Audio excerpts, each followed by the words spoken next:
You're not Sergio. I am not Sergio. You want to introduce yourself? My name is Ruben Gomez. I'm here. I'm loud. I'm proud. Not you really introducing yourself like you've never been on before. Oh yeah, I have been on here a couple times. It's been a while. So guys, as you know, Sergio has double pink eye, so he couldn't make it. But it's fine. It's We all wish you the fine. best. Well, kind of. That's a stretch, but so yeah. What's up, Ruben? What's up? How are we feeling? Mm-hmm. Good morning, Mr. Hall.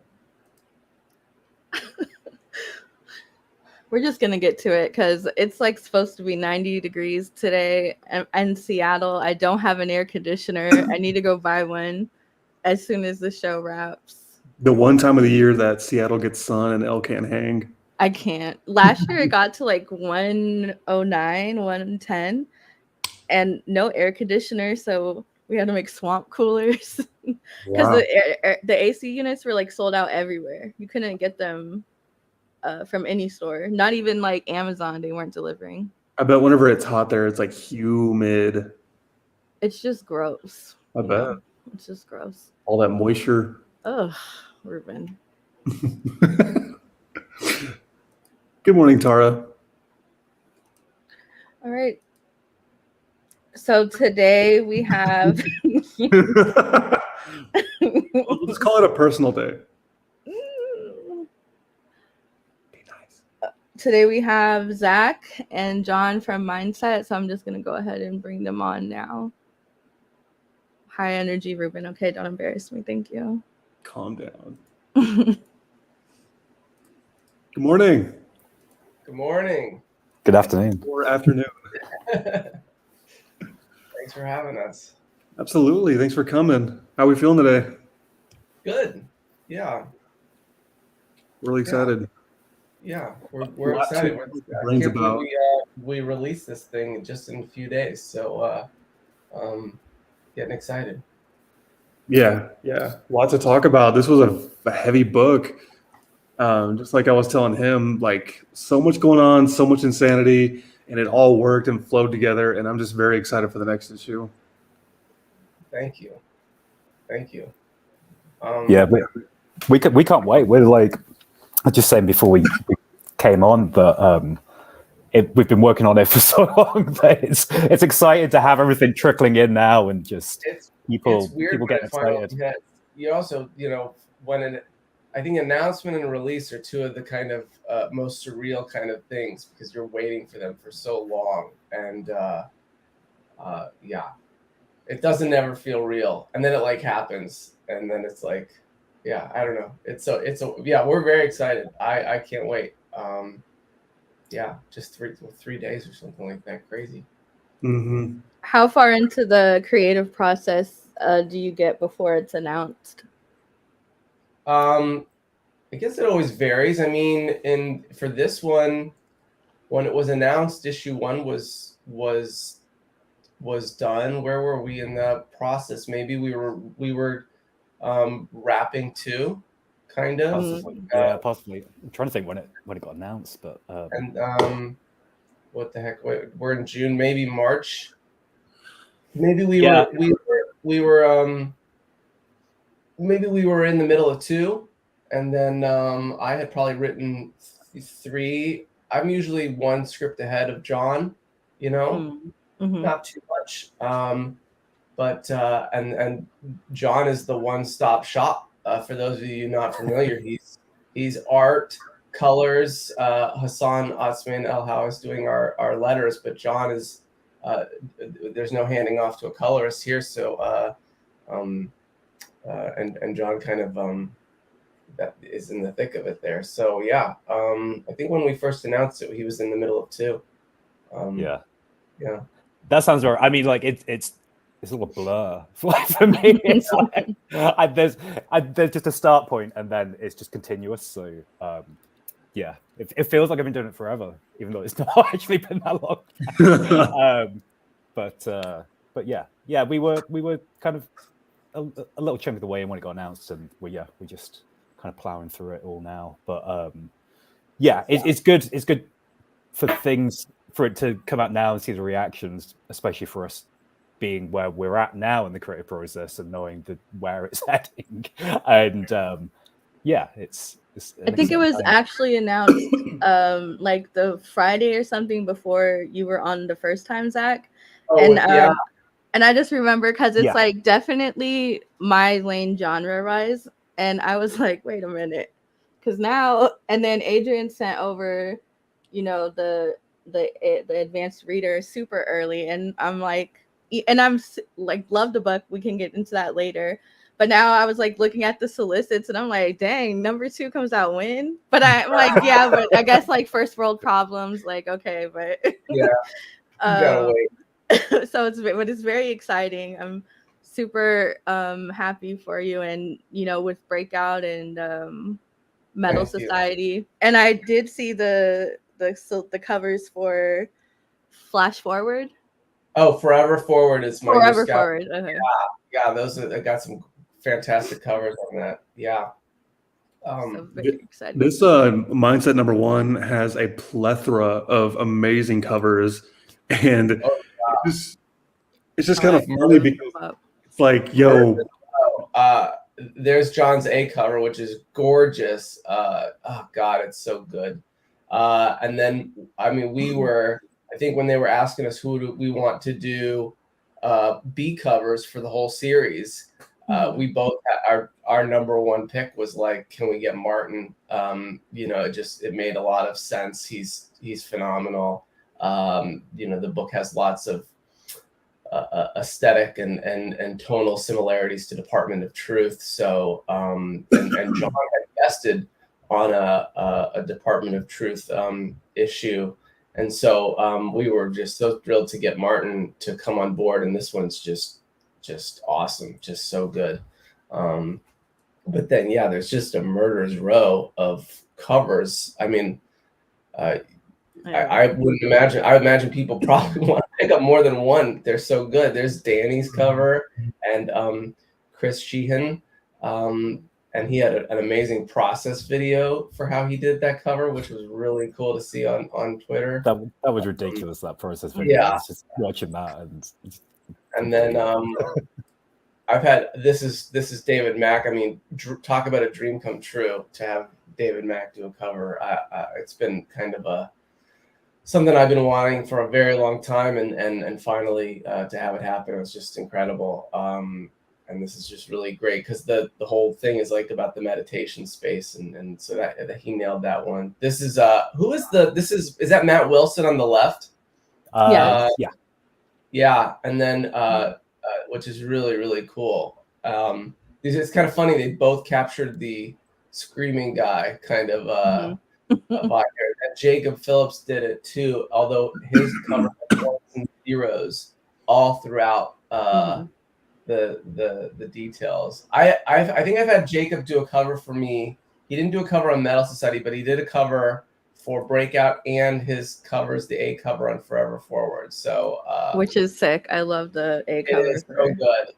Yeah, so Jacob never misses. He literally never misses on a cover. It's like half court shots every time.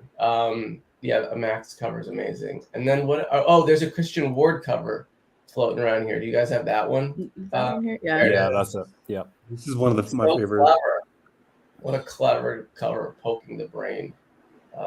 Yeah, so we just got such a good lineup of covers. Just great. Yeah. It's hard to choose just one. I can't. And they're all so good. Just get them all. My favorite is the skull in the box cube TV. That one speaks a lot to me. It's currently my Twitter profile picture because it's so good. Oh, the Simmons. Amazing. Mm-hmm. Yeah. Yes, the one on the right there. That's great. Yeah, that is great. We're all technology zombies walking around. Mm-hmm. I love it. So if you wanted to kind of go over the synopsis for Mindset. Yeah, you want me to give anyone who's not familiar? What are you doing here? Probably should have led with that, huh? Mindset This our is the new first cult, interview I'm ready. comedy. What are these guys talking about? Yeah, if you guys don't know, Vault's new techno thriller, sci-fi thriller mindset from John and I. It's out this Wednesday, and the basic premise is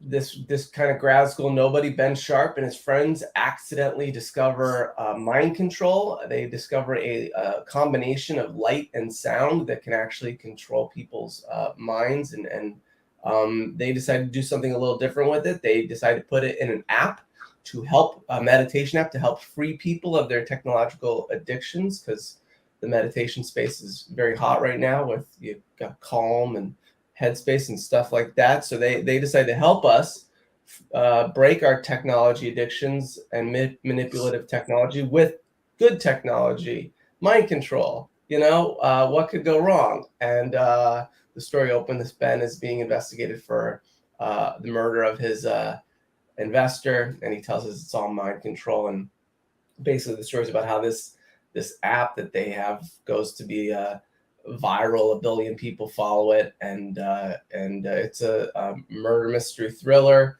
about their rags to riches rise to fame, and everything that goes wrong along the way. Yeah, it's very David Fincher-esque, and it's got lots of twists and turns, and it's out this Wednesday. Absolutely. And they're flashing some killer art from John up here on the screen right now, and the paneling, chef's kiss. Yeah. Beautiful.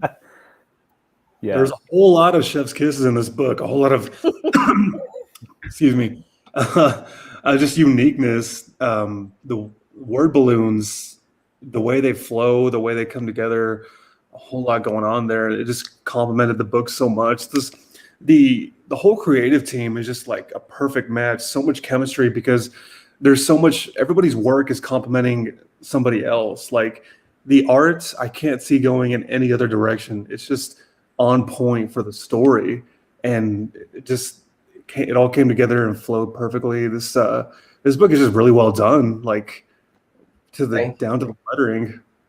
I do have a question about Atlanta, the name, about her name, because having lived in Atlanta for a brief stint, I read it as Atlanta Hannah, no T. And so the whole time, right. I heard somebody else say it, I said Atlanta. Atlanta. It's right. I grew up in Jacksonville, Florida, so I'm from the South, and you're right. You don't pronounce the T all the time. That's funny. So that name has like been stuck in my head since I first read this. It really has. That's all she could talk about in the first. I'm really excited for people to check out issue 2, because she's a major character to the story, and she I think she's a real scene stealer, and really just this a really fun character to write. I think readers are really going to enjoy reading her, and she really is much more prevalent in issue 2. She comes into the story much more than just the mention here. So I'm excited for readers to check her out. But you gotta, I guess, wait till July to do that. And we actually all ended up watching Severance too, because of your suggestion the last time. What do you think? Oh, fantastic! I love that show so much. Fantastic. That's a good one. Yeah, I think Sergio said he watched it like 2 or 3 times all the way through. Wow, you guys dove in. Yeah, that show was amazing. I've never been so ready for a second season, but it ended pretty good. Like, not too bad of a cliffhanger. Yeah, that's a good one. I think you were asking me what other noir or like dark thrillers or something, and this is my first kind of I don't think I've done a thriller like this. Is really my first kind of in the straight thriller genre, I think. So it was a lot of fun to kind of to look at influences out there and then bring those elements in here. And you mentioned, the collaborative. We got off on a tangent. You mentioned the collaboration. I mean, we John and Hassan and I really had lots of conversations, lots of collaboration, lots of back and forth about lots of the different panels and pages and styles and approaches, and just really really got in the weeds a lot of times about this book, and about, you know, how to bring it all together. So it's really, obviously, you never know that you're going to have that level of collaboration, level of chemistry, and it was really nice kind of to kind of really be firing on full cylinders there. And yeah, I remember when the letters first came in, and he was playing with opacity kind of behind the bubbles. John, you remember? It was, yeah, he gave us it's like 4 or 5 different approaches to the lettering. I think like with the collaboration on this, it's all of us are on the same page. We know the direction we want the book to go in, and that direction is something that has quite a high level of ambiguity and subjectivity to it.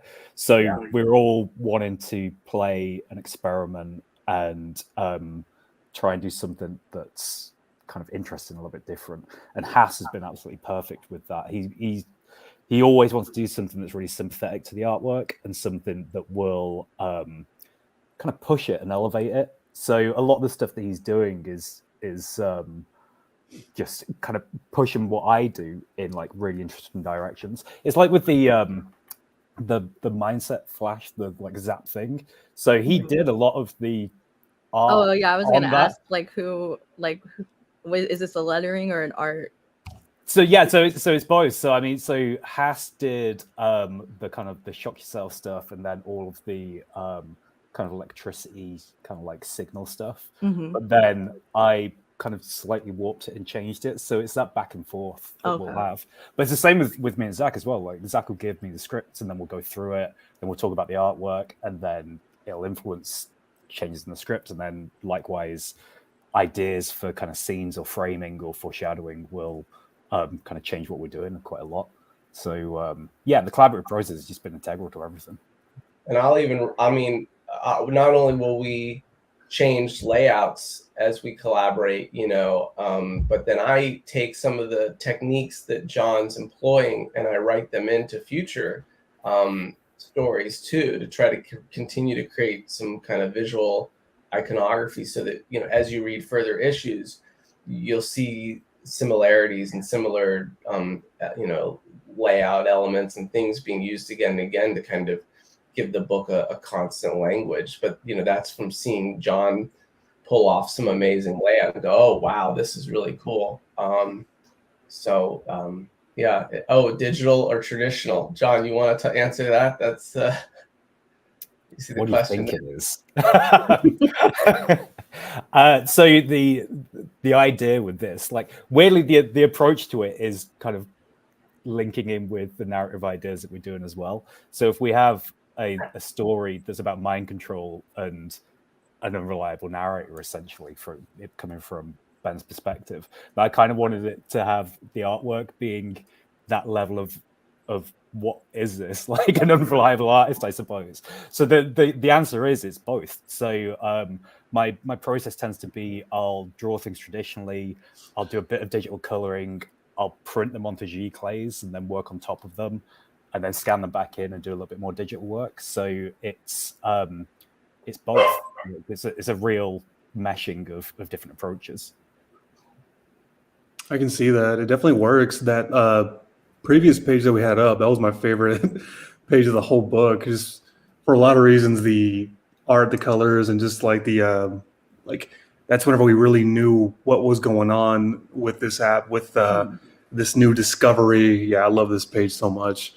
But yeah, this was pretty well executed. I mean, like the art shifts. And can you go into detail about this one? Was this is this definitely both traditional and digital?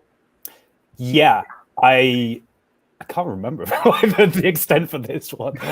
So I think like this, I think a lot of the coloring on this one is largely digital, because with this one, it's one of the key pages in the first issue. So we wanted to test out different approaches. So there's a lot of different iterations and variations of this page.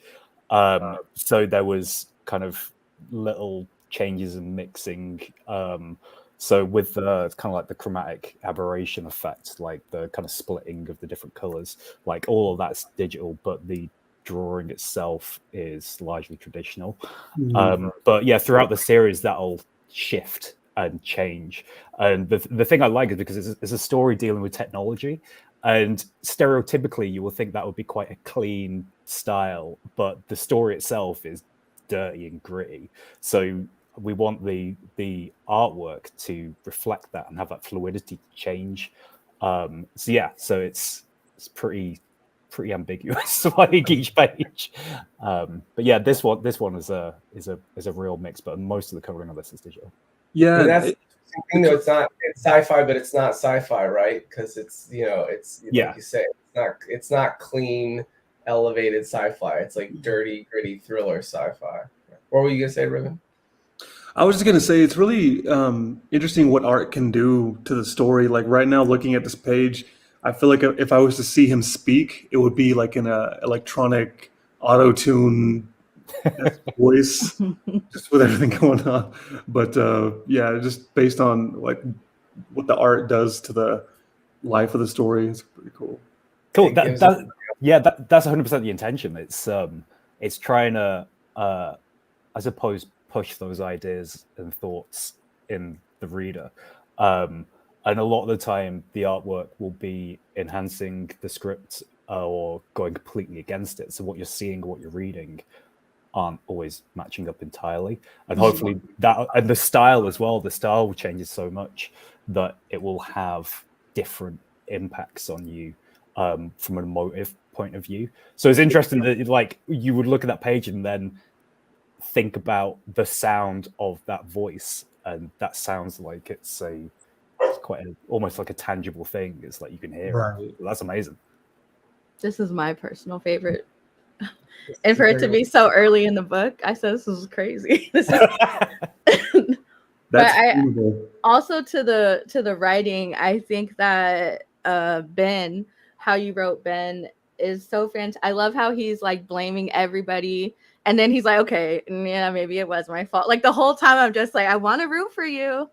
I want to root for you, but you gotta be honest with us. And I love that like unreliable narrator thing going on. That's like one of my favorite techniques in writing. So like I was in as soon as he started talking, because I said, this guy, we don't know what happened, but we know what happened. It's a challenge. I mean, you have a character that he's also right off the bat, he may have committed this murder. He's certainly done some bad things, and this empire that they built is clearly suspiciously controlling people. The mind control has not gone according to plan, but he had to kind of have good intentions, and so there's a real duality to this character, and it was an issue one really takes a lot of time to go into who he is. I mean, there's a flashback about his childhood and growing up and his relationship with technology, and kind of coming from a very troubled childhood. And I think it was really just important to us to really let the readers get to know him and understand him. So, and obviously the narration kind of helps with that. But yeah, he's got lots of anxieties and preoccupations and insecurities, and he wants different things. He wants to help people, but he also wants to be influential, and he's a very interesting character to write. And I think I was definitely inspired by I looked at a lot of I remember looking at Kill or Be Killed by Brubaker, and going back and looking at Deadly Class a little bit to kind of look at narrators who kind of are good intentioned but have troubled paths ahead, and kind of a real psychological drama unfolding to kind of try to get into understanding what we'd want to see from him. But I feel there's a big market for a Gale and Rogers spinoff personally. I love a good slice of life domestic drama, and they write for storylines there. I think that would be fantastic. Maybe we'll do a one shot. I'll tell the Vault guys. Yeah, I'm down for that. That would be Yes, make it a backup story. Because it's such like I feel like a normalized thing now for like the social media parents to and for kids to just like have to live like, you know, in a duality of like worlds because of social media and stuff. And so I'm like, this is so cool because I don't think I've seen that yet, like from a comic book at least, like where that's explored. And so for, you know, Ben to be, you know, already grown, but they're still trying to maintain that is, I thought it was really cool. Yeah, I won't give too much away, but I'll just tell the listeners. Ben talks about growing up kind of in the shadow of social media and how his parents were real estate moguls, and well, they were real estate. They were interested in kind of being successful realtors, and everything was about presentation. And his whole childhood was about posing. And you know, Ben is in his 20s now, but his childhood did occupy some of social media when it was, you know, coming up. And so, you know, his life has been very much about presenting the image to others, which is kind of what, you know, social media is in a lot of ways. And so that's really messed him up and really kind of confused his relationship with technology and with others and with influence. And I think it's very obviously very timely and tragic. But yeah. Question, if you address this, sorry, but did a whole lot go into crafting this pitch together? Because, I mean, I asked that because there's a whole lot going on. You got the murder mystery, the development of the app, the lights and sound concept, and what's going on in Ben's head. There's so much to take in, so much emotion and so much character exploration. Was it just a whole lot of work on the dry erase board?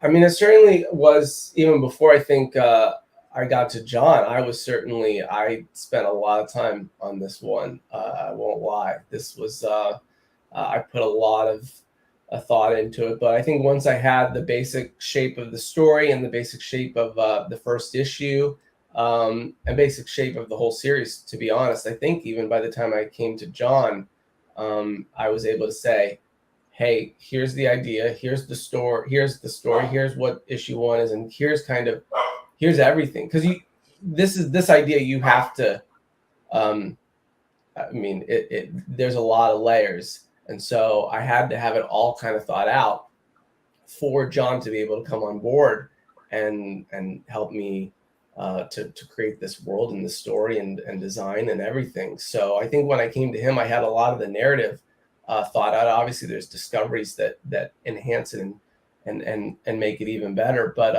I think then, you know, John came on board and we started creating the visual look and the characters and you know, I wrote up the script, but we started playing with layouts and how we were actually going to tell this story. And we put a good chunk together. I think that we really wanted to, we really wanted to be able to show Vault what this story was going to be. So yeah, I don't know, John, do you have any other thoughts about the early stuff? Like, yeah, I mean, I think it's a weird one to pitch because there's so many layers to the narrative, and one of our intentions is we want it to be really rereadable, and there's lots of little things in there that nobody's going to pick up until they read a few issues, and then you can go back and read them. So it's like, how do you actually pitch that? But I think like what we've got is we've got like a lot of different layers to it. So we kind of pitched this idea that it's this kind of timely neo-noir thriller, like that's dealing with a lot of very contemporary issues, but one as well that is going beyond that, and it's it's on the surface it's looking at our relationship with technology, but it's actually our relationship with each other as well. And throughout all of that, it's I think from my perspective, especially for the pitch, it was positioning the artwork as being almost like a secondary narrative to it all. Like it's telling its own story in a lot of ways. So yeah, it was a lot to squeeze in, but it worked. So yeah, it was. Yeah, it seemed to be good. It's not the kind of thing where you just say, "Hey, let's throw up a few panels, let's pop on a few letters," and it really required the style and the presence and how the visual language was going to use the comics medium to elevate the story. I mean, that you kind of had to show that to let someone understand what this was going to be. I mean, that was our intention from the beginning. I reached out to John because I was so impressed with his work, and I knew that, you know, he was just the perfect choice to be able to approach this story in this way, with this kind of attention to playing with the medium and layers and deconstructionist and you know, how to use texture and color and all this stuff just to enhance it. You know, I mean, I love, you know, when you see detail and when you don't see detail, you know, when you see figures and it's all about taking you through and directing the eye and showing you duality and layers and subjectivity. And so, yeah, you had to put that all in to show someone, hey, this is not just a fun raw mind control. This is not just, hey, bunch of kids develop mind control and fun stuff happens. This is a real, we're hoping to create something that's a little more thought-provoking. Yeah. So, he must have used speech to text. I'm sure he uses keyboard right now. So yeah, it was a really a lot of fun to do all that kind of deep dive and to put it together, and we shared it with Vault, and they flipped out, and it was off to the races. So and it's been a blast putting this together with them. That's great. And it's your biggest book. I saw the post, 30,000 printed. Very cool. Yeah. Yeah, pretty crazy. Pretty exciting. Yeah. Was the intention always to go through Vault or to pitch it to Vault? You know, Vault? I mean, we thought that Vault was a really great place for it because we put it together initially as a pitch, not knowing where we were going to take it. You know, we didn't know where we were going to take it. But I think one of the things that we liked about Vault was Vault and I had been talking to Adrian for a long time about doing something. We had wanted to work together. I mean, I first saw them and became friends with them in 2016 when they first tabled it at San Diego. And so we've been talking for years about doing something, and we've had other conversations about stuff. But so you know, I reached out and I said, hey, you know, I have this thing and here it is, because I thought that Vault was, they kind of are I mean, a lot of people say it, they're kind of the next Vertigo. You know, they kind of are the one out there that's willing to take risks and do some really thought-provoking stuff. And I thought it could really shine on their slate, and I thought they would really bring a lot to it. And so, yeah, I mean, we didn't know it. I didn't know at the onset. We kind of just took everything one step at a time. But they turned out to be just the best choice for it, hands down. Yeah, as soon as we pitched it to them, they were just enthused, and that's like not ceased throughout. It's been amazing. So yeah, it's been a fantastic experience working with Vault on this. They just got what we wanted to do straight away, and that really excited them, and they wanted to help us to push that idea further forwards through things like the marketing of the book and like how we're going to work with them moving forwards. So yeah, it's been a real pleasure. Yeah, that's cool. I'm really glad Vault has that mindset with taking risks, no pun intended, that mindset of like, you know, taking risks with these stories. Cause like I've read a lot of Vault books and they're all really unique, but they're like, like I sit there like, I'm glad y'all took this risk because I love this book. It's such a great story. Like, but the marketing too, the timing of it was so good because you're coming off of, your announcements with the other two books, and then John, Department of Truth 14 is one of the best things ever done ever. So big Thank you kudos to so much. It's seriously one of my favorite single issues of anything. And and so the time I said not John, Zack, and Hassan like on Vault 2, because Vault is, I'm a little biased. They're probably my favorite publisher. So I was like, okay. And I was so excited but we couldn't really talk about it yet, when you were on the first time. But I'm very happy of the, how it turned out. It's dope. I don't even think it was a matter of like would they accept it, because it's a no-brainer, truly.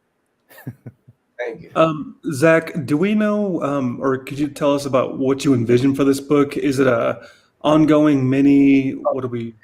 It's a 6-issue mini. I'd say it's a substantial 6-issue mini, because I think each issue is well, I mean, some of them get up to 26 pages or so, 28. I'm not sure. So they're packed. They're packed. They're not like tight 20 issue. I mean, I think you'll still need more after every read. But yeah, and then it's 6 issues, and it's a contained story for sure. I don't think sometimes you dive into these things and you're prepared to take them longer or what have you if you hit lightning in a bottle. But I think our intention was really just to tell this story, and it's a really exciting thriller. It's got lots of twists and turns, and yeah, so 6-issue mini, and then it'll all get collected into one killer trade. Excellent. Hardcover, hopefully. I'm a hardcover. I would love it. I'll take both. You can get one of these. Yeah. I agree. Yeah, I'm just a junkie. Did you guys have anything? Well, I do have the cover for Forever Forward, the Jacob Phillips, and the FOC is July 24th. And it's slated. Yeah. For those of you, excuse me, John, if I plug another book while you're here. Yeah. You can do what you want. Yeah, this is a time travel adventure with Scout and Arjuna Susini, who actually did Vault's Heist, which was a sci-fi adventure, and Forever Forward, our adventure, Brad Simpson on colors, and Jim Campbell on letters, and Tim Daniel from Vault is doing the book design and logo design for Forever Forward, and it's basically a time travel story, but they're only able to go forward. And then they accidentally, that guy Moody accidentally launches himself and his friends 30 years in the future, and they find a message from their future selves saying that the only way to go back to their home time is to keep going forward. So they have to keep going forward and forward in time, kind of like a mythical Odyssey quest to get home. Actually, I'll go ahead and spoil. I don't mind. John's going to do a cover for this, which I'm super excited about. So yeah, and this FOC is in a month, probably right around the same time that Mindset 2 is about to hit stores. They're also during San Diego Comic-Con too. So, and then that's out August 24th. So thanks for giving me a chance to mention it. And John, do you have anything? I know I saw on your timeline the Psycho Gorman pages. Yeah, so I came on quite late to that project, so that was really good. So that's with Lethal Comics, so Andy Ballinger's like little imprint. So that's coming out immediately, like whenever he puts it all together. So yeah, that should be out soon. I've got like a short in the Pantera book from Z2 as well that's coming out like sometime later in the year. But to be honest, it's just a mindset at the minute. I'm just kind of crunching on that all the time, which is amazing. But yeah, just a couple of other things in the works. You set the bar high. You set the bar high. Now you got to for mindset for the first couple issues. So. Yeah, yeah, it's amateur for me. I should have just done a really bad first issue, shouldn't I? You'll learn. No, I'm just thinking. And for the giveaway, John, I know you and Sergio arranged it, and I might have forgot to ask the details on that. So it was a sketch? Yeah, just a little sketch. It'll be like a little kind of A5 sketch. So it's about that big.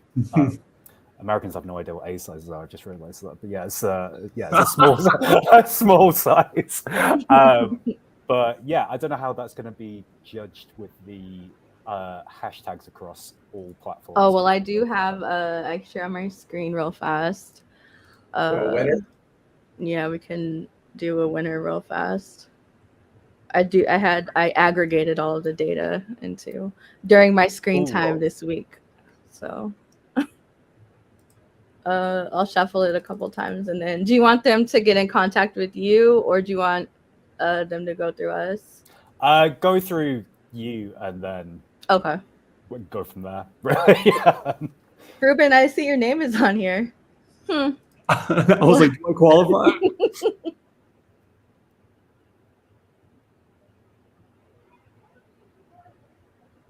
Whoa! That was a good one. Congrats. Tara, she's in the chats right now. Awesome. Congratulations. You deserve it, Tara. Great. She's been with us. She's great. So yeah, any last thoughts? No, pick up Mindset on Wednesday, and then let us know what you guys think. Let us know if we got you, if you're mind controlled and on board. Yeah, we're doing the Gleam competition as well still through. Oh Vault. Yeah. So if you go on the Vault, it's probably on the Twitter. It's somewhere anyway, but you can enter a competition where you can win a huge portrait of me that will be done live at New York Comic Con of a version of the cover, but with your face, getting your mind exploded. So yeah, there's lots of different ways that you can enter that. But yeah, John's going to spend his whole New York Comic Con painting this. I hope not. But how big is it going to be?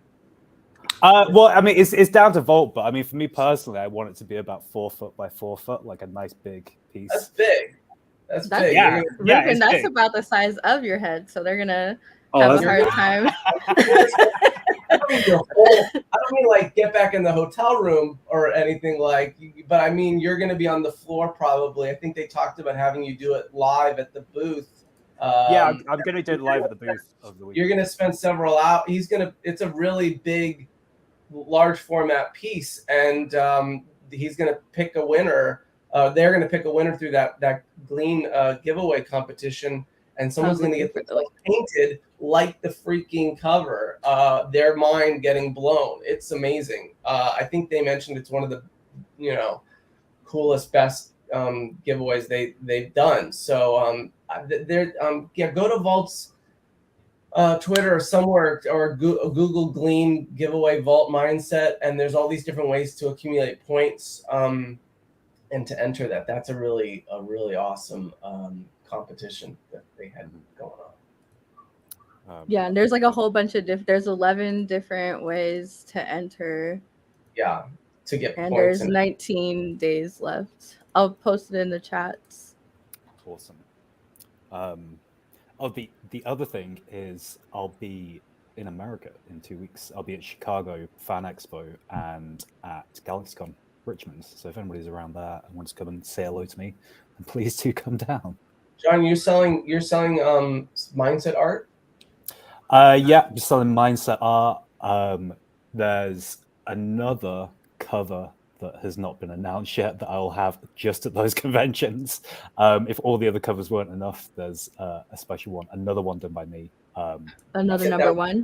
It's done through Cadence Comic Art. Cadence, okay.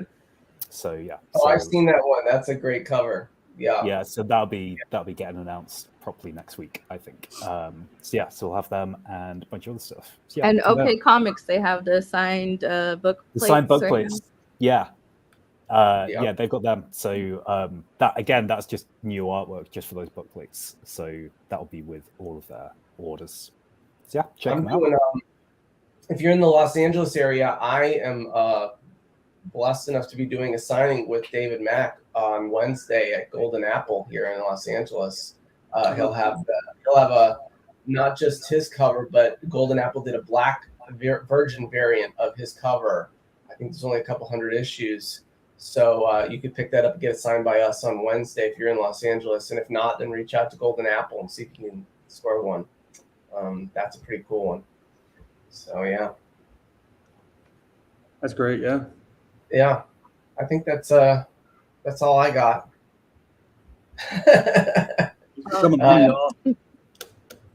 Always good. But yeah, everybody, you guys heard it. A lot of great stuff from Mindset Number One. Please pick it up. Lots of amazing art, lots of incredible writing, a whole lot going on in one issue. Pick it up, or we'll make you pick it up with the power of lights and sound. Check it out. All right. Thanks, guys. Thanks for having us. Thanks for coming on. Thank you very much. Ruben, you gotta pick up the energy, my guy. No, you body shame me. Yeah, I did. And now, You laughed. No, thank you guys for coming on. Thank you for dealing with me. I have not ran an interview by myself before.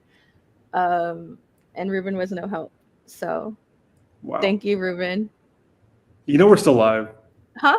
You know we're still live. I hit end broadcast 10 minutes ago. We're live. It's a joke. Okay, now we're gonna bring out the birthday boy himself. You're muted, but you want to unmute? Yeah, just in case you hit a button while you're interviewing, I didn't want to pop in and have stuff going on in the background in case, so that's why I had it on mute. Yeah. So, how's it going, guys? It's going. And, great job, Ruben. Happy birthday, stepping Joe. in for Sergio. Sure. I'll throw you a few flowers because I know Elle's usually pretty hard on you. So I'll give you a pat on the back because I was gonna, because Elle's birthday's coming up too. Her birthday's not too far from mine, so I was, as a birthday present, I was gonna like gang up on you with her to bully you, but I think she's already gotten off to a good start, so I think I'll have to figure out something else for her birthday. Sorry, you're Ruben. about to hit the big 4-0, and we won't let you forget it. I'm turning 33 on Wednesday, the release of Mindset, the 29th. Look at that. Isn't that the universe? Joe's birthday is on the day we have them, and mine is on the day that comes out. Planned it that way. I planned my birth that way. Oh, happy belated birthday. Elwood's birthday was on Wednesday. Oh, Elwood. Happy birthday, dude. We're just a bunch of over-emotional cancers, huh? Just a whole bunch of crybabies up in here. You're a cancer. I don't know if I'm a crybaby. Oh, you don't have sad boy hours? Where you just... No, those I got those out of my system back in my 20s, so it was I'm good now. Yeah. When I'm in my 20s getting it out of my system. Ruben, I'm in my 20s. Get out of here. It's not a flex. So we're gonna do we're doing Copper Drop, but we're not pitching anything. Early announcement next week. We are doing for July 3rd. No, there's no other way to celebrate America than not celebrating it. Am I right? And so we're doing a Kill Pendant special. The last issue of the arc drops on Wednesday. So next Sunday we're doing all things Philadelphia, Nita Hawes, Johnny Gatlin, Elysium Gardens, all that stuff. So This week we're not pitching. We're just going to be talking about my cover drop pick winner, the Lonesome Hunters. How'd you like it, Elle? What was that? How'd you like the book? How'd you guys like it? You know, I asked you first. Age before beauty. Well, I have both, so how does that work? rock, paper, scissors, and you guys just have to take me at my word.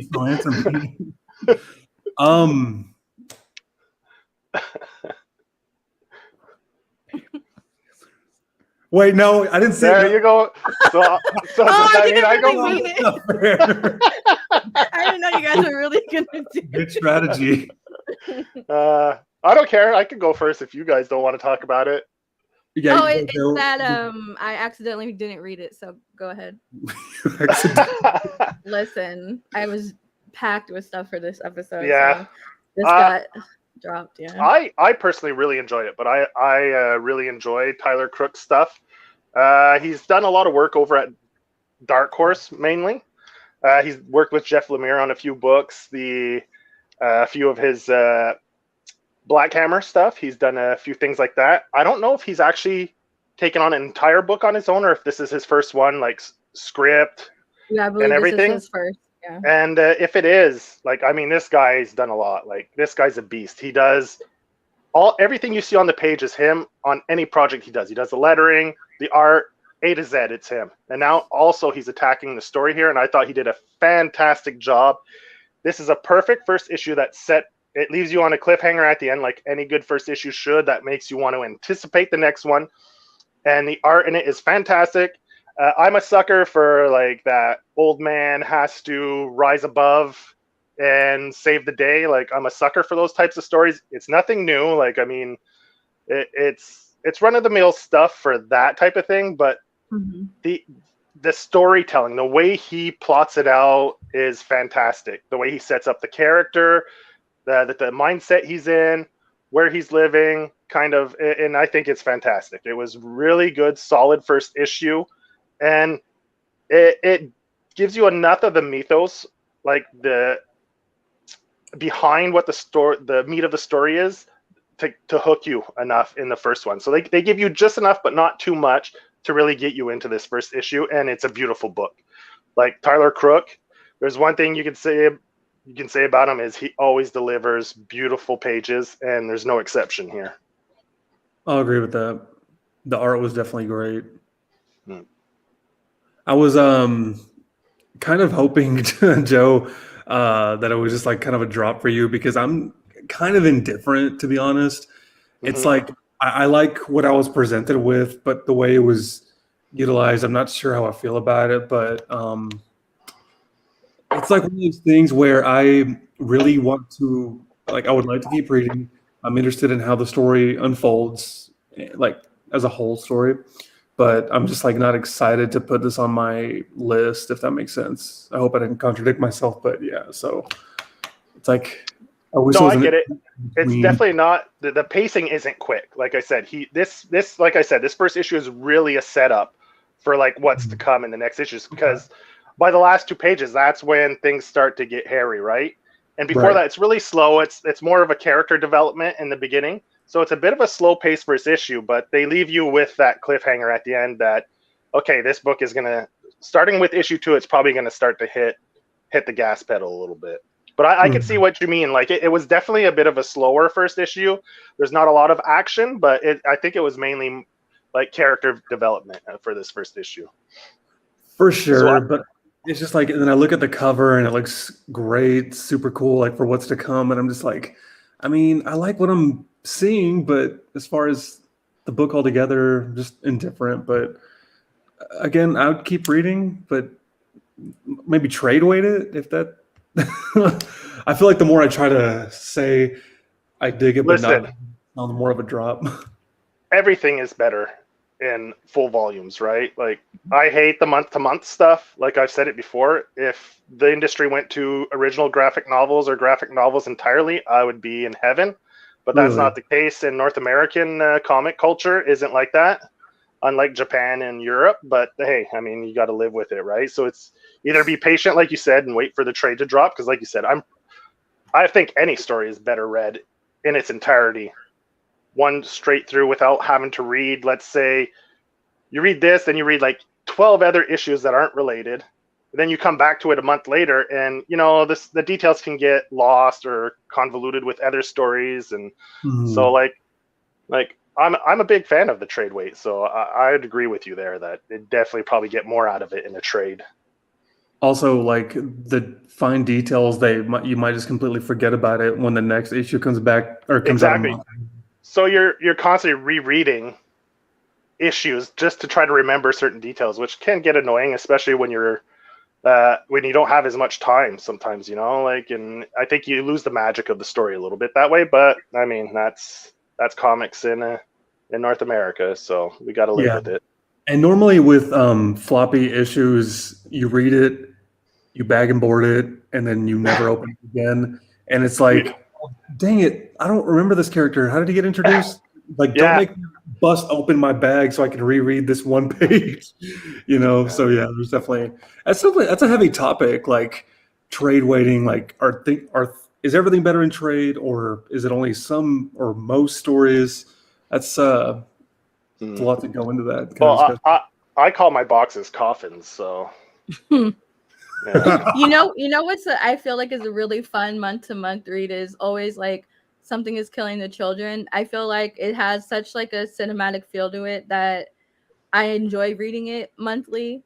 Like, it's a fun once a month read. Like, I kind of, there's going to be a teaser and then the action in the middle, and then it's going to leave on a memorable cliffhanger where you don't have to go. It's also incredibly short, huh?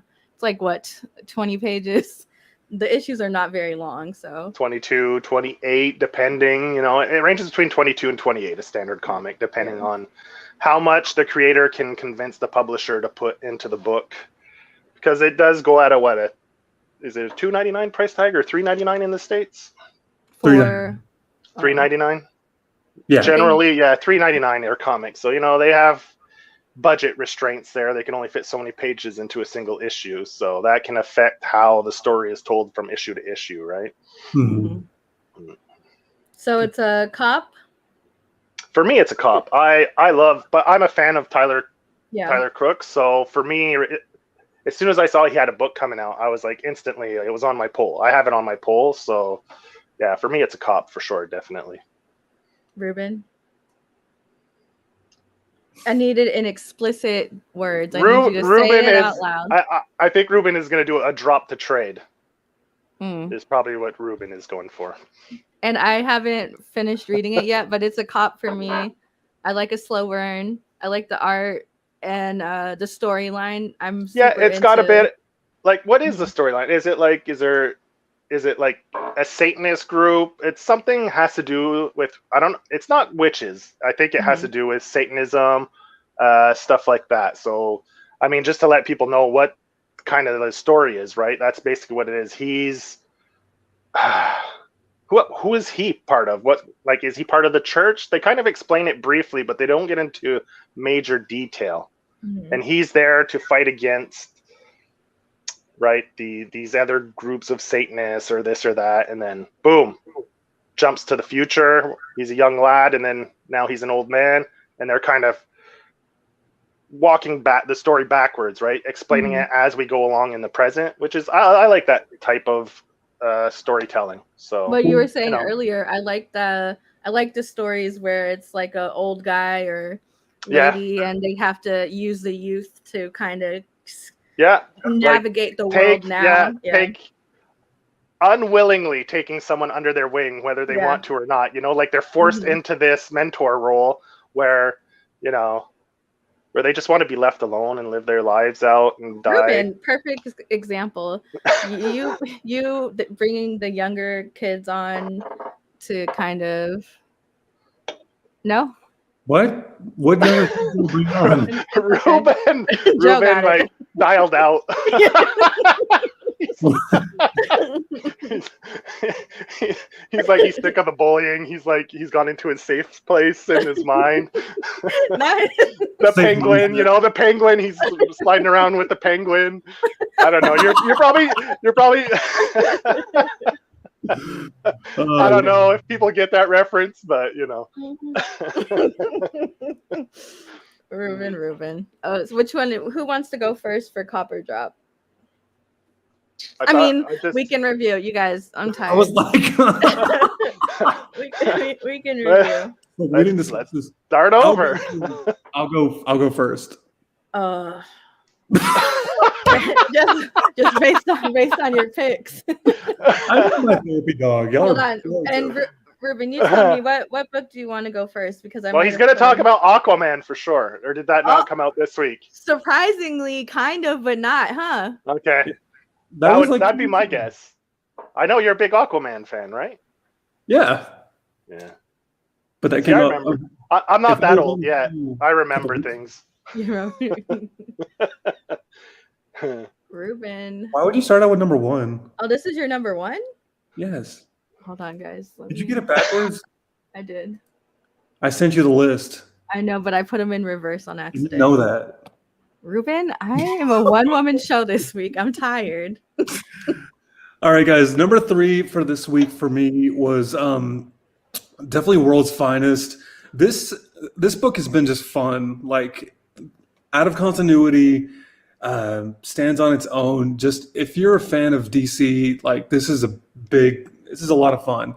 Whereas it's really focused on Batman, Superman, but we get to see all these other characters slowly trickle in.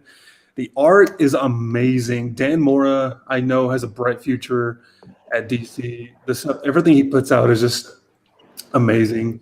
And this one was really cool. If anyone's familiar with Dragon Ball Z, Superman and Batman did a fun little fusion thing, and they made Super Bat. Oh, baby. I don't know if you have that. Yeah, because I said, did they just have a kid? They did fusion, and out came, I don't even remember if he got a name, but they did the whole like dual speech thing, which was pretty cool. And I don't know, sometimes I look at this and it's hard to take it serious, but it stands on its own. It's out of continuity. It's just fun. It's just creative freedom for legendary writer Mark Waid. So yeah, I really do recommend this. This is only on issue 3. Of course, it would read great as a trade if you prefer. Oh, is it issue 3? I put 4. Huh. So this is what happens when Superman and Batman bang? Yes. This thing on the screen right there? Damn. So if you put their names together, it would just be Batman, right? Spam. Or Superman. Super Bat, Man, Bat Super, I don't know. Spatman, if you will.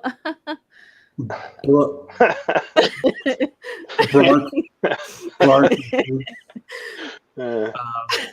I mean, look at the art, man. Look at how Jordan. Dan Mora is really good. He's I've enjoyed anything he's drawn.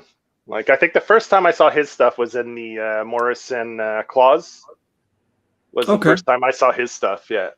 I'm kind of behind. So this is my first time seeing Dan Mora, and I'm glad they didn't just see his talent and throw him onto like Batman or Justice League. Is he still drawing the Gian book there, the King Arthur book? What's that? Once in Future? He started as the artist on that. I don't know if he's still on that. And the last time I did like the credits for Once in Future, his name was still on there. So I'm so he's still drawing it, because that's where I saw him after, and then he was on Detective Comics. I think that was his first book at DC, right? The Detective Comics when he jumped in. I can see that. That kind of rings a bell. But yeah. I'm really enjoying it. Him and Mark Waid are doing some pretty cool stuff with this. The first arc is wrapping up. I think the next issue. No, Elle, I think this is number 4. My bad, but I think this arc is going to wrap up in the next issue. So it's super cool. Number 2. Is that a Black Label book, or is that part of the regular DC line? So it's a part of the regular DC line, but it's out of continuity. It's its own thing. Okay. Like, cool. okay, well, here, if this doesn't answer your question, this actually kind of takes place in the past. So Okay. it's Batman is with Dick Grayson Robin. Okay. And, yeah, like straight up cape, green suit. Yeah, like that's together or no Nightwing. What? Anyway. So basically, anyone with no knowledge or very little knowledge of any of these characters can jump in here, read this, and enjoy it thoroughly. Exactly. Hey, cool. Nice. I like those kind of books, you know? If you have minimal knowledge, if you know Batman, Superman, just pick this up. It's fun. But also make sure you look for Batman Superman, Batman/Superman World's Finest. Because there's so many. When I first pulled this up, I was pulling pages from like 1995. I said this isn't right, and when you look it up, it is Batman Superman World's Finest. There you go. Cool. Yeah, the Teen Titans. No, not the Teen Titans. There was this latest issue had like Firestorm, Wonder Girl. Yeah, it was a lot of fun. There's a lot of characters coming out. Supergirl plays a big role in here. So yeah, if you have minimal knowledge of DC, just pick this up. It's fun. Cool. But number 2, this story's getting really good. Duo. Also, this is a big DC week or two for me. So Duo, which is new to the Milestone line, but it's outside of Dakota. So this is Earth M. So Duo from DC has been very good. It's this is only on issue 2 in a 6-issue miniseries. So here on the right, you see this couple. They're both scientists. They specialized in nanotechnology. They had gotten robbed in their lab, and there was a horrible explosion. Classic. And the woman had been infused into the man, so she's still alive but in his head. So okay, yeah, so but he has to play it off that she died. And so it's really cool. This issue was fun because he was at her funeral, you know, the kind of funeral like nobody, but she's gone. So basically she's at her own funeral. It's exactly what's happening. And so That's people cool. are coming up to the husband like, hey, I'm so sorry. She was amazing. And then she's sitting there like, are you kidding me? You ruined my job like 2 years ago. And it's like, and now you're sad that I'm gone. Like just this little banter. It's really fun. You see the whole charade that people put on about, oh, they were so great when really they, like you said, they were like assholes to them their whole lives. And now you get to see like the play they put on to try to seem sympathetic. And yeah, I could see that. That sounds that looks pretty cool, man. I don't have that on my pull. I might go and pick that up. That looks actually very interesting. And from a domestic standpoint, how awful. How awful. You have to grieve them and then you have to listen to them nag you all day. That's why I love the cover for this one so much, because I said, I could hear that. I heard this cover. Yes, that's me in the middle, and all around is constant bullying and horrible remarks. Oh, wouldn't that be your biggest nightmare, Ruben, if that happened to you with Elle and Elle was stuck in your head, just putting you down all the time? It would be awful for me because I'm like, Ruben, how many times you're going to wake up for the day? But another thing is, like, I'm sorry, I'm a dude. And like I could go a month, but after a while, you're gonna have to like service yourself. That's what I'm saying. The amount of times Ruben does it a day, we would have to disconnect somehow. Like, let me go to my own. Your penguin, your Elle's going away to her penguin, sliding around with her penguin. Like, Ruben, no lotion again. Penguin. Man, you're starting to chafe, man. Take care of take care of little Ruben a little better than that. No, I thought you were. It's not little. Yeah, I thought you were. Hey, no, but you want to know something? Since y'all brought that up. No, don't. We didn't bring it up. It's just a natural part of what would happen. So he is at her funeral, and he accidentally looks at a girl. Checks out this woman in there, and she kind of gives him a kick, like a mental kick, like, what are you looking at her for? She's not even that. And just a little bit of that girl banter, and then she eventually goes up to him like, "Hey, I'm so sorry for your loss. Would you want to talk it over with a drink or something?" And then like his wife saw him. Oh, is she heterosexual or is she gay? Who? Because she could help him pick up, right? He'd have that like female perspective. You're like, yeah, he could be super suave with her, giving him tips when they're at the bar trying to pick up. Yeah, I would be petty. I would be guiding you in the wrong direction every time. Elle, you in your husband's head, like, God, what a nightmare for him. I'd be like, her? No, I'd be the same way as old girl. I'd be like, her? Really? Ugh. He'd be like, don't. Would it be worse if it was a white girl? Oh, it's so funny. It's so funny you say that because for me, it would be like the opposite. Like, because in my head, I'm like golden brown, like in my head, right? I know I'm pale in reality, so I would probably be more offended if he dated somebody more brown than me because I can't get that dark, and I wish I could. You know what I mean? So, but and honestly, I know what he likes, so like it wouldn't be based on ethnicity. It would be more about how big them things are. You know what I mean? So just not to give away his personal business or nothing, but I know what he likes. No. What's he into? I don't know. Hit him up. You want me to give you his number? I'll jump on his Twitch stream and be like, "Hey, bro, hey, what do you like? What's in your search history?" Yeah, exactly. That's what I was favorite category. You said just give me the category. So comics. Duo. Yeah. So guys, while I have you, this is a great story. I mean, is it published by DC? Yes. Is it superhero tropey, goofy shenanigans? Absolutely not. It's a very unique story coming from Milestone. So I'm really excited to see how this plays out. It's great. I'm loving the art, the writing from Greg Pak. He's doing some great things. He's the writer on it. Yeah, I think he's a Incredible Hulk veteran. Yeah, he used to write Hulk. Yeah. Yeah, so great writer, talented, big resume. So check us out. It's very unique, and I'm still issue 2. Not sure exactly what we're getting into, but I'm very interested for the ride.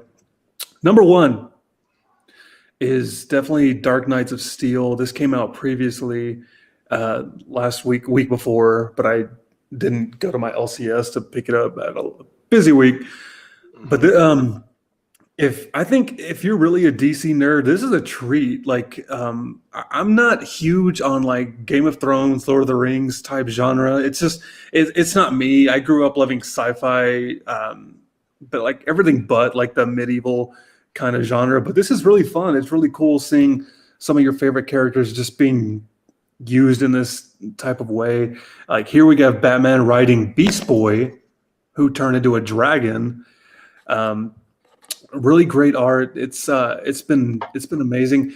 I mean, it's kind of another World's Finest book, but in medieval. It focuses on Superman and Batman, but it's the way Tom Taylor's doing it. It's really great. Like bringing in these characters like Black Lightning, who has his own kingdom, and they're looking at going to war with the Elves, and Black Lightning's right-hand man is Constantine, and the Teen Titans were here in this latest issue, and that was a whole lot of fun seeing characters like Cyborg, who we've known to be a cyborg, but he's more armor-esque than technology. So it's pretty cool how they utilize that.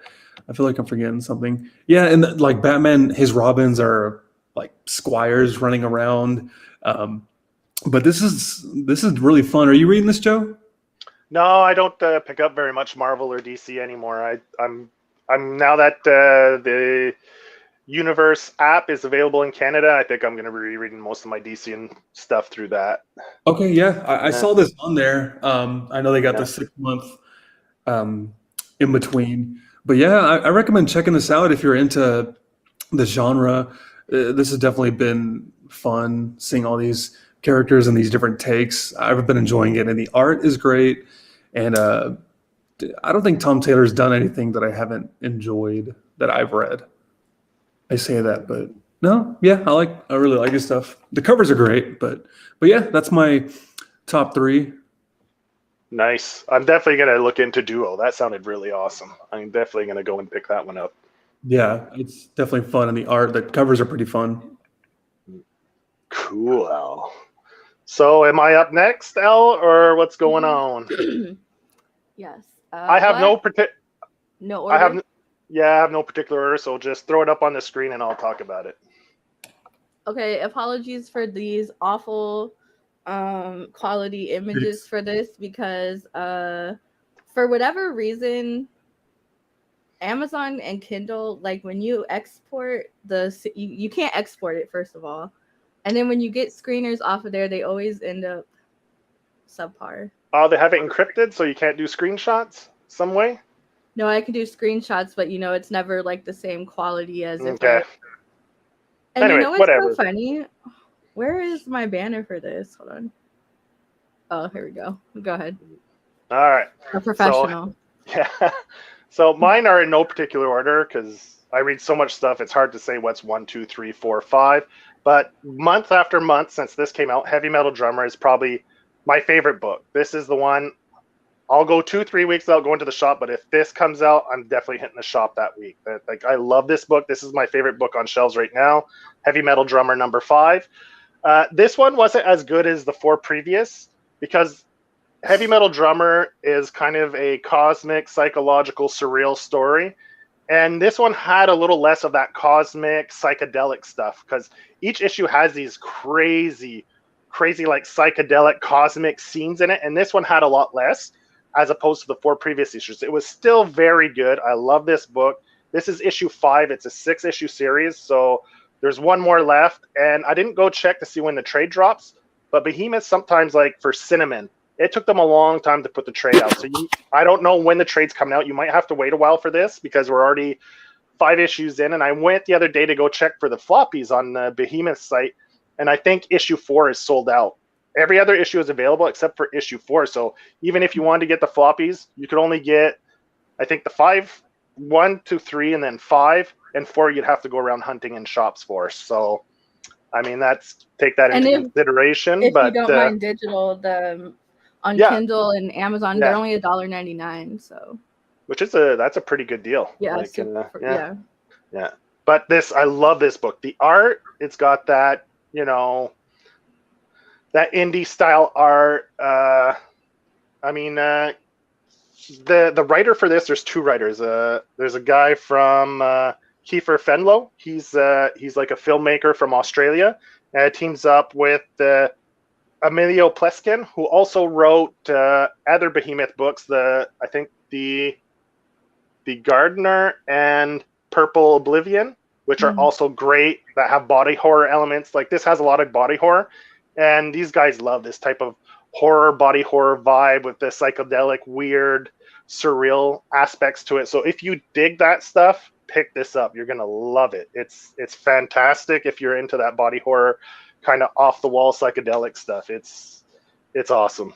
Purple Oblivion, Ruben, I think you would really like it. Yeah, and they're all big. But I loved it. It's one of my favorite Behemoth books. I was waiting for some kind of. I wasn't sure if you were being serious or not. Not The Gardener. Sorry, The Gatherer is his other book, and that one's really good as well. The Gatherer. So go check those out. If you've read Heavy Metal Drummer and you love it, go check those 2 books out because they're equally as good and very fun read. Mm-hmm. All right, next up is Fantastic Four. This is a reprint that Marvel is doing with. Called Marvel Tales, and they're taking these old Marvel stories, classic stories, and they're reprinting them so people can read them now instead of having to go out and get a trade. It's a little cheaper. I think this was like $10 Canadian. So what was it? $7.99 US, which incorporates This was a classic story from back in the 90s from Fantastic Four 347, 48, and 49, where the Fantastic Four get kidnapped, disappeared. Their deaths are fake, so they recruit a new Fantastic Four, which incorporates Spider-Man, Wolverine,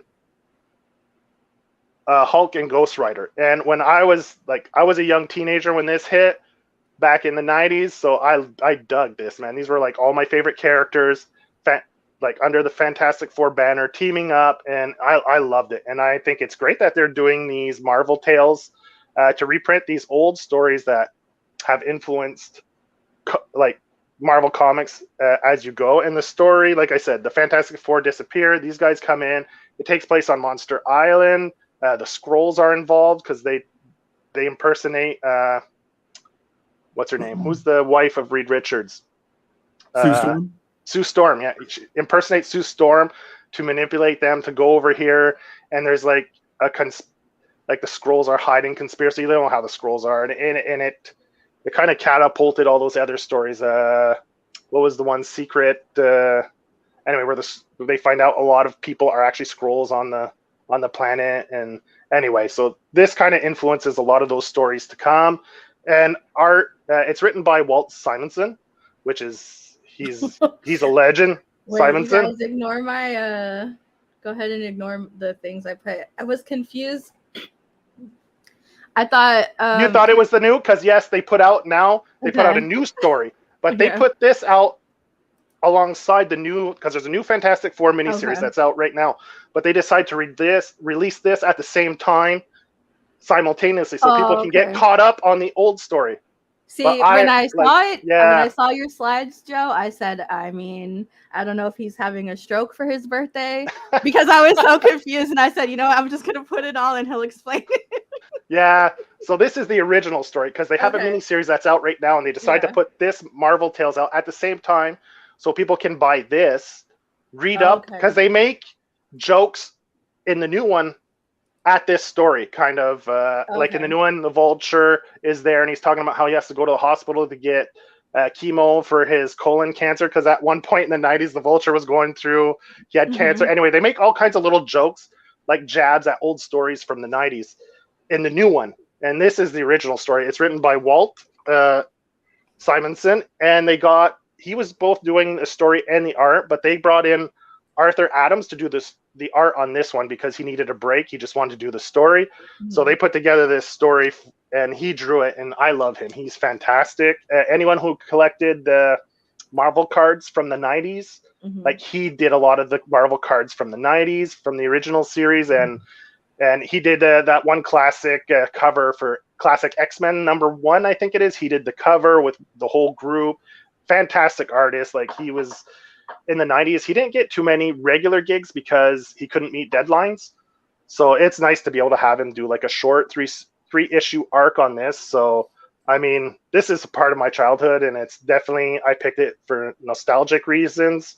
And it was released on my birthday too, like the week of my birthday. So it's just like the perfect storm. So if you want to go read a classic Marvel story, you can pick it up for cheap at comic shops with this new printing of, and it definitely ties into the new miniseries for the Fantastic Four. So it's definitely worth going to check out if you decided to pick up the new miniseries from Marvel. Go pick this one up. It's a fun read. I mean, it definitely shows its age a little bit from the 90s. You know, writing has evolved in comics since. But I mean, if you can get past that, if you're able to read 90s comics and put aside the little annoyances of maybe how comics were written back then, you'll thoroughly enjoy it. Do you still have your collection from the 90s? Part of it. I lost a part of my collection, and I still have a part of my collection. So that's cool. Yeah. Multiple moves, you know, you lose things, and running away from breakups, you know. I've had a closet where I left a few long boxes in the back of the closet that I didn't realize, and never went back because you know, time to plan a heist. Yeah, well, that was that was 20 years ago. So they're still in there. I think it'll be pretty hard to track all those comics down. All right, next up we have Silver Coin. I love Silver Coin. This one is written by James Tynion. Great. I love all these stories, and this one is no exception. It takes place in a diner. It's definitely a gruesome story, like a lot of them are. And I love how they're starting to incorporate a bit more of an overreaching story Like now they're starting to introduce little elements of there's more, like not just the history of the coin, but the mythology around this coin and the people implicated in it. And I think Adam Grohan does a backup story where they kind of elaborate on that a little bit, how there might be a cult that exists surrounding the coin itself, which is a fun little backup story and adds to the overall mythos of the coin. And so now that they're starting to get, they're still standalone issues, but there's an overreaching story that will connect them more and more as we go along, which is great. And Michael Walsh is always fantastic in these books. I love his choice of colors, the way he lays it out, his paneling, his storytelling, the way he scripts it out page by page is fantastic. I mean, another great issue of Silver Coin. I highly recommend anyone go pick this up. I think there's probably 2 trades out now. So if you haven't read it yet, I think there's 2 trades available. So go pick those up. I mean, if you're into horror, if you're into any kind of horror, 80s, 90s, 70s, this book, even like sci-fi horror, some of the stories are sci-fi horror. Like this book tackles every genre of horror. So if you're a horror buff and you love all horror, this book will definitely have a story, at least one story in there that you're going to love. The W kind too. The what kind? The W horror. What's that? A horror. What's that? You remember the Las Vegas issue, Rom's issue, the origin. This actually is also on my top 3. So. The guy with the cowboy hat there. Yeah, the gambler. Yeah, there's some great ones in there. Like, and it's like what's great. Michael Walsh gets all these like industry leaders right now are coming in and just writing these one shots for him. And I like the fact that it's a different writer but the same artist. Because then it really, for me, art means a lot to me in a book because it is comics, it's sequential art. And even though it's a different writer, I find it still has that same tone, right? Yes. It has the same feel, the same vibe because it's the same artist. So even though it's a different story, what connects all these stories really is visually. The visual tone and style really, I find, does a fantastic job of connecting all these stories, even though they're separate. That aesthetic brings them all together, which I think is a fantastic job. I love the way it's done. I love the idea, the concept. I can't praise this book enough. I've loved it since issue 1. And I mean, there might have been 1 or 2 issues that have maybe been a little less good, but generally this book almost always makes my top books of the week. I mean, yeah, this one was really good. It was it was in my top for this week too. Yeah. I think like what you were saying with keeping the same artist, but I think he also does a really good job of still the writers. He picks writers that have such strong voices that you could tell who's the writer when you read it. If you're a fan of that person's work, you're like, oh, this. But I do agree that it visually all connecting is something you don't really see, because usually it'll be like different creative teams, different issues. Yeah, and I love how he wraps up each arc where he's the final one. Like he does the story and art. Like every 5th issue, it's Michael Walsh does the final story of each arc, and he wraps it all up, and it's really fun. It's a fun book. I love it. And I think Adam's story is a 4-parter, so his backup story will be ongoing for a minute. And that's a nice one too. It's black and white. You know, it's got that sketchy kind of loose feel to it. Yeah, it's good. I missed out on this book, but I definitely want to check it out when it's like hopefully on Comixology or something. Well, there's 2 trades out. I would recommend. This is a no-brainer. It's a pick it up because you're bound to find something in there. Ruben, make that face again, and you're out of here. And Ruben, I heard you mention something about hardcovers before. This book is popular enough, and usually the Image hardcovers are usually 2 trades, so it's usually 10 issues. So now that there's 2 trades out, I wouldn't be surprised within the next year they announce a hardcover book 1 or volume 1 for this, because all the bigger Image titles usually get the deluxe hardcover treatment. So I'd be extremely surprised if this one didn't get it, especially with the talent they've had on this. Yeah, it's an easy sell. You go into the fucking comic shop, Tinian, Lemire, Zdarsky. I mean, it's a fucking all-star lineup of writers, right? So I mean, Williamson, Rom V. Yeah, Rom V, Williamson, Kelly Thompson wrote an. I mean, the list goes on. The list goes on and on. Yeah. Thanks, Elwood. It's clutch. Is that your number one? He had no order. I had no order. Those are my three. Like, whatever. Yeah, I don't do 1, 2, 3s. I do top whatever. Like, yeah. Top to bottom. Like I had stuff like from because like Ruben, I'm busy, so I often just go to the comic shop every 2 weeks. So I had to go and check to see what came out this week because I would have probably had a book or two from previous week, but I mean, whatever. But even with the releases lately, I'll like get stuff and I won't even realize did it come late, or because stuff has been coming out so weird. Like it's even digitals. Like I've gotten stuff I didn't even know was out yet, and then I'm like, maybe I'm not doing my job right. But no, it's you. Yeah. It's not me. But it's not me. It's not me.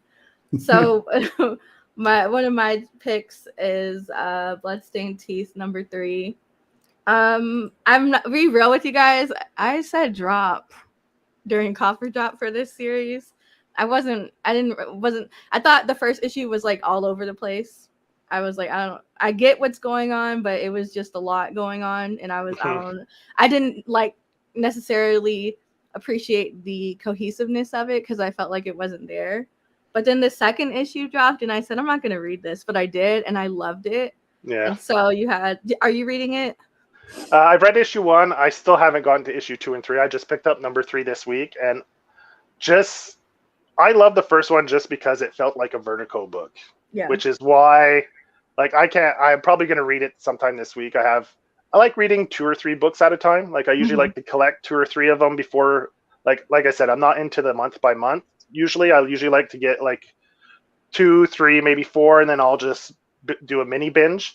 So that's my next one probably I'm going to hit up. So that's what I did basically. I read the first one and then I said, come on, like and then I read 2 and 3 back to back.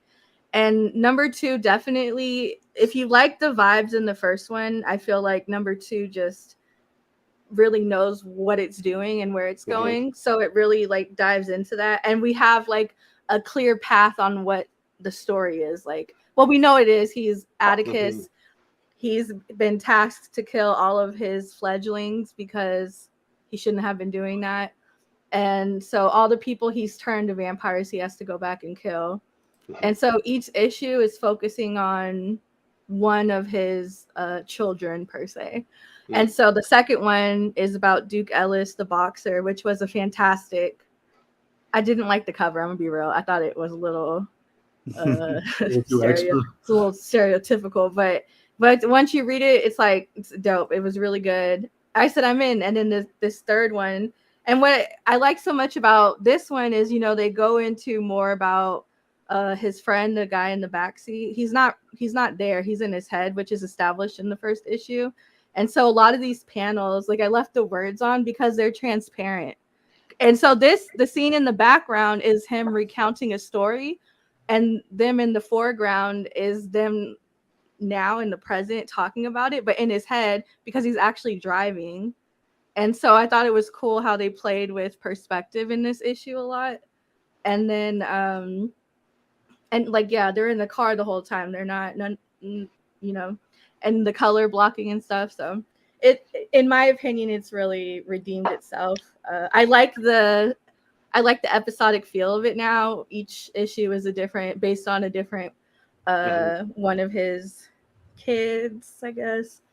And then I just even like the background, the characters like Bram Stoker being like the head and all that stuff is really cool. So nice. It's cool. But it's like you said, like Ruben alluded to before too, like when we were talking about Lonesome Hunter. Like you said, there's a single issue is 20 to 22 to 28 pages, and you get it from issue to issue. So it's hard to try to manage the story in those 22 pages to make it interesting enough to keep people there, but not give away too much either. So that's where like Ruben was saying, I'll probably trade weight this. And like how many books get dropped because that first issue just didn't hook people enough, but like you later on, you still gave it a shot and now you're hooked. But based on that first issue, you're like, this is a drop. If Like, I don't had know. known, if I had known from the first issue that each issue would be like the overall reaching story, but each issue is focusing on one thing, to me that's like a technique that I would have been like in writing, where I'm like, I'm in, because that's cool. Like, oh, we're gonna focus, because it's not just about him, it's about his relationship to that person, however financial or personal. And I'm like, that's interesting. It's an interesting shtick. But I didn't know that going into it, so I just thought it was going to be going back and forth, back and forth, back and forth, and I'm like, this is a lot. Should do a future "We Were Wrong" copper drop, where you take all the stuff you've dropped throughout since the beginning, and books you said drop but ended up being really good overall, like with the preceding issues, and just do like a copper drop where we were wrong, and like pick this up as a trade because it got better and it's definitely worth reading. You know. And see, I don't want to take accountability for being wrong, so we'll probably call it Sergio was wrong. and let's just rewrite history. Yeah. You know he's watching. And my favorite book I read this week was The Illusion Witch. I don't know when this came out. Book? What is this? I've never seen this. So it was released. It was originally a Kickstarter, but Behemoth picked it up and they're releasing it in singles. Okay. And so I had never heard of this, and I didn't. Just based on the covers, I was like, probably not my cup of tea. But then again, I was, bored. So I read it and I was like, this is good. And usually I'm not into fantasy, but it's like it takes place in both realms, like, and so it's about this woman, Adia, and when she's younger, her dad teaches her illusion work, and so that's like her stage name is Illusion Witch, like illusion. And then the art looks pretty good in it. Yeah, so it goes from that style to this style, which for when they're doing like flashbacks and like memories, it goes to like these flat colors, shadows, stuff like that.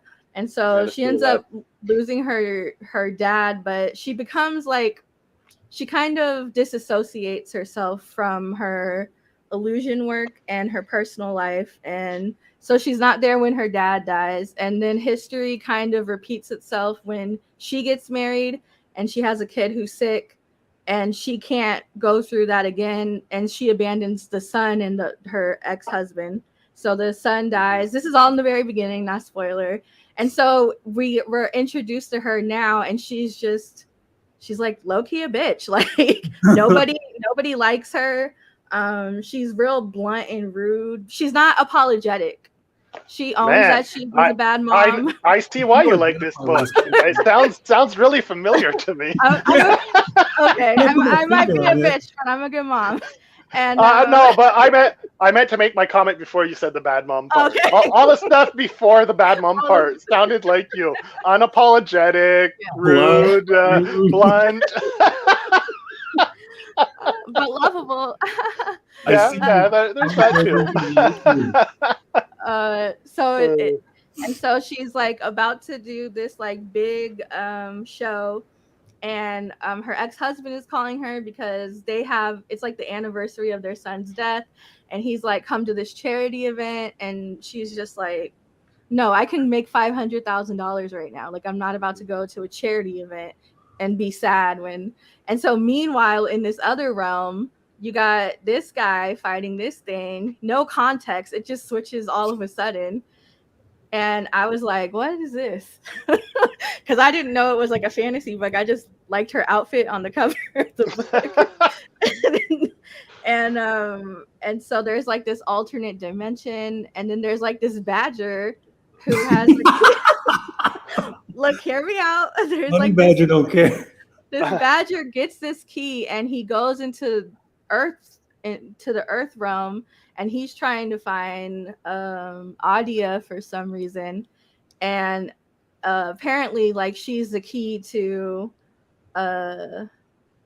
saving the world on the other dimension before it can affect Earth. And so I guess that was it. And, And so I thought that like the switch up in art is like really cool. It's cute. Honestly, is it the same artist or is there different artists working on this? Yeah, same artist, same colorist. Just same artist, same colorist. They just switch up the style. Yeah, so it goes from so like these memories are kind of muted, and then this is more in line with like the general tone of the book, and I think that like the cover on the left is like how she's drawn throughout. And I'm gonna be real, I read it because she looked cute. Her outfit was cute. I thought it was gonna be about a magician. And so but no, it was really good. It was cute. But also left it open enough to where she's not so unlikable that I don't think she'll grow. So I'm excited to see like how she can or even, there's a lot of mystery with her her dad and her son dying from like similar things is weird too. So maybe in this other realm they're there, like maybe they're magic. So a fox. It looks cool. I might check this out. Yeah. Yes, Elwood, and out came Paddington. Realms. And listen, I promise you, I'm not into fantasy. I'm not like when Ruben said Dark Knights of Steel, I said I gotta look at this. Like that medieval times, like I'm cool. I could take it or leave it, to be honest. I agree. It's not me either, but sometimes it works. Yeah. When you okay. Get out of here, Ruben. He's gonna go back to his room and read Tolkien. Actually, isn't there the new Amazon series coming out soon for that? Yeah, I haven't seen the movies. You know what? When I was a kid, my dad had all the books, but he also had the parody, the National Lampoon's one from the 70s. So I actually read that one when I was a kid, and I thought that was the real Lord of the Rings book. And so when the movies and stuff were coming out, it had been some years, and I said, who's Frodo? Because in the parody books, it's Fredo and Dildo. And so I thought I read Lord of the Rings, but I guess I never did. You're like, this is really lame compared to I'm like, really tame. Comedy. This isn't very funny. It's like people basing their King Arthur lore off Monty Python, Like, yeah. He wasn't at the round table. Yeah. Definitely go check the Monty Python out. The Search for the Holy Grail. It's classic. Ruben, I know that's a little bit before your time. Calm down. And those are my picks. It was Silver Coin, Illusion Witch, and Bloodstained Teeth. Yeah. Not too bad of a haul. Yeah. Good stuff. Check out that Illusion Witch. I wonder if my LCS got it. I've never heard of Behemoth before.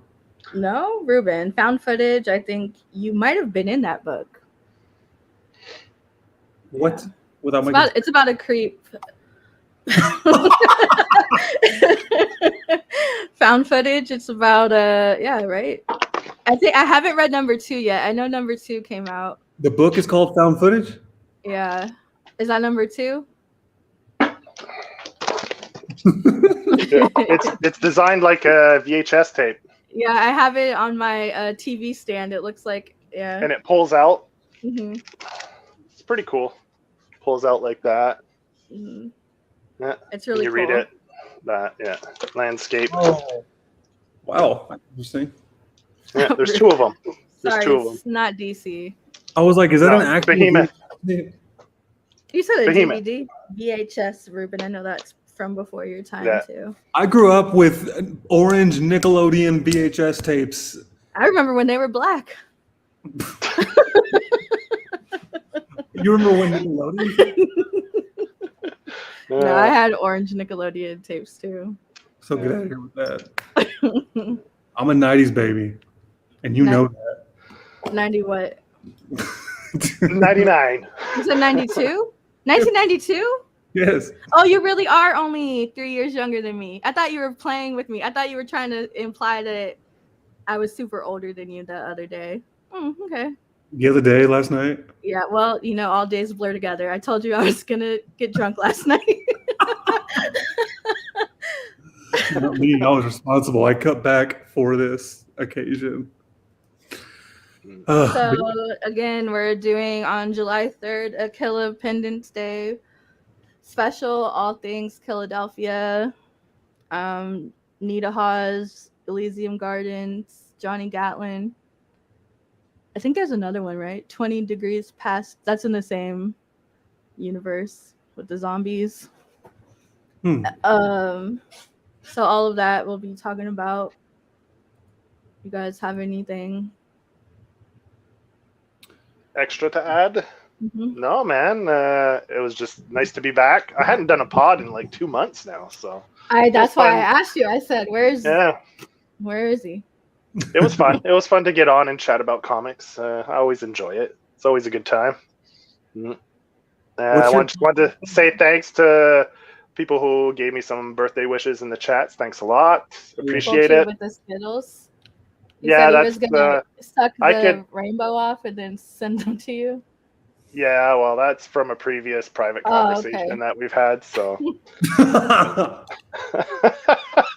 something about Skittles and buttholes. Anyway. Oh. I got a little visual. Yeah. Y'all working on a pitch for a comic? Well, I guess it could turn into a comic. they were pitching something. All in one. Wow. You gotta lick them. You gotta lick them so they're sticky, right? Then you throw it and it kind of sticks. And then you anyway. Now, are these spread cheeks or closed? It's better. You have to do spread. It's better. Otherwise, how are you gonna get the hole in one? Maybe there's no cheeks. Maybe there's no cheeks blocking. Oh yeah, the assless ass, the cheekless ass. Yeah, no. Thank you, Tara. Hey, Tara, congrats on winning. That's awesome. You better show off that sketch. Ruben, just the corner of Ruben's forehead. Yeah. Okay, Tara, we have deemed you HR rep for House of Nerds, so I need to have a word with you about one of my coworkers. Uh-oh. For body shaming, bullying, texting me in the middle of the night saying I'll never succeed in life. Never. Well, Elle was under a lot of pressure last night. She was having I said a bit of a panic attack. I needed him to come on, and I said, "Hey, you'll never succeed." She was like Sergio's not going to be there, so now Ruben's going to be there from the start. She's like, "Do you want to come on for the interview?" I was like, "She's like, I'll send you the books." It's like, I'm not going to start. Look, that was like for my time. It was 7 o'clock her time. It was 10 o'clock my time. I was like, I'm almost falling asleep. I'm not gonna binge these books, pull an all-nighter. I was like, fuck that, man. It was more selfish of me asking because it would have just been easier juggling the screens and stuff. Yeah, even if you hadn't have said anything. So, but yeah, I did. I'm not gonna lie, I did panic a little bit. I said, I gotta do what tomorrow? Yeah. She's like, oh, I don't know. She's like, I'm big time anxiety right now. I was like, don't worry about it. She's like, I was like, don't worry about it. You guys always pull it off like week to week. It's never can tell. So and we did a great job. Yeah, I thought you did. Yeah. You killed it, Elle. Ruben, get out of here. Everybody comment with clap emojis. But make sure they're brown hand clapping, not yellow hands. Well, didn't they make it yellow to make it like kind of universal? Because there's no yellow. I think yellow is yellow to be universal. It's supposed to be, but yellow is racist. Is it? So everybody's racist. So emojis are racist. Emojis, everybody. They canceled the yellow. Ruben. So if they put them blue. Thank you, Jen. Jen's a real Jen, one. thank you, but nobody here is that dark.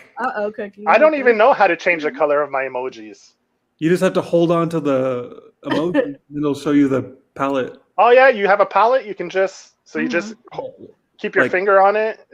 Yeah, just hold it, and then it'll show the different colors. See, I'm 45 now. I don't know this too technology. You know, it's too much. You just turned 45? Yeah, 45 today. Oh, right. Any birthday plans? Yeah, I actually found a couple record shops near my place I didn't know about, used record shops. So we're going to go check those out this afternoon. Maybe buy a couple vinyls, and I'm supposed to go over to my sister's for supper later.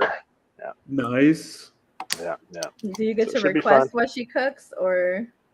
No, she's doing some, she's passing her course to get her motorbike license. Mm-hmm. So she's going to be home late. So she said nothing special, just maybe some pasta. But I don't have to cook, so whatever. I thought you were going to go in a different direction, like her taking a culinary class, and so she's going to bring home. No, she's doing her bike course right now, or this afternoon. So, yeah. So yeah, I'm looking forward to go checking that out. Hopefully, I can grab a few cool vinyls, and yeah, should be fun. Music is life. Definitely is. Ruben's one of those in his emo phase. Like, put your hand up, Ruben. Put your hand up. He doesn't have black fingernails. He's cool. Ruben, do you have fingernails? Of course I do. They're not painted black, so that's awesome. It's good. He's good. No, from the angle you're sitting with the light, it looks like you didn't have any.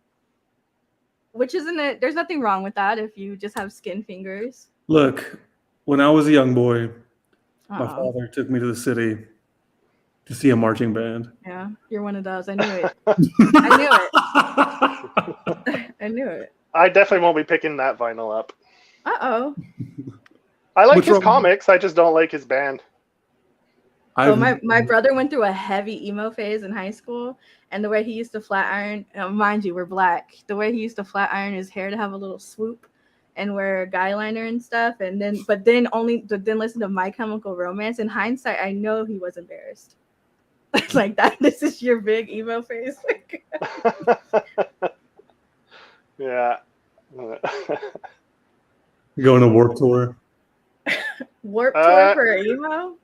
I never went to a Warped Tour. I went to a Lollapalooza, but never to a Warped Tour. Warped Tour is fun. I went in 13. It's fun, but where they used to do it in Montreal, it was at the Hippodrome where the horse track racing, and they do it in the parking lot. So it's a concrete parking lot everywhere. It's so goddamn hot. And that was the main. Everyone complained about how bloody hot it was because the Lollapalooza was on an island. There's an island off Montreal, and it's like a big grassy field. You had a few stages, so it was much better place. But I guess Warped Tour at the time wasn't big enough to go to Parc Jean Drapeau. So, I mean, it was hell. It's like going to a concert in hell. Like in the middle of summer, asphalt, the number of people, the sun beating down on that black asphalt. I mean, basically it was like touring in hell. I mean. Yeah, see, no, I'm a lounge person. Not like if I'm going to go to something live, there needs to be chairs and tables and food. Like I'm not about that life. Like I'm not going to stand up. I'm not doing none of that. So I used to be, but now I'm like, yeah, I like to just sit and watch a show. I don't go into the mosh pits anymore. Because people are like, oh, how was the show? I was like, I don't know, man. I was like eating elbows, and I didn't get like, you don't see half the show because you're moshing in the pit, so you don't really see the band. But now I'm more like into like sitting there and watching the band, and I don't get into the pits as much anymore. Yeah, I'm more of like sitting in the back with a beer, just actually watching the show. Yeah. The pits and the wall of deaths, those are it's kind of hard to enjoy what you paid for by doing all that shenanigans. It was fun. I was young, so I didn't give a shit. I was like, fucking just getting in there, and it was fun. But now I pay good money. I want to actually remember what I saw, For sure. All right, guys. All right, Elle, anything else? No, I don't think so. I'm trying to stall so I can find the outro thing. Thanks for coming, y'all. Have a good Sunday, everyone.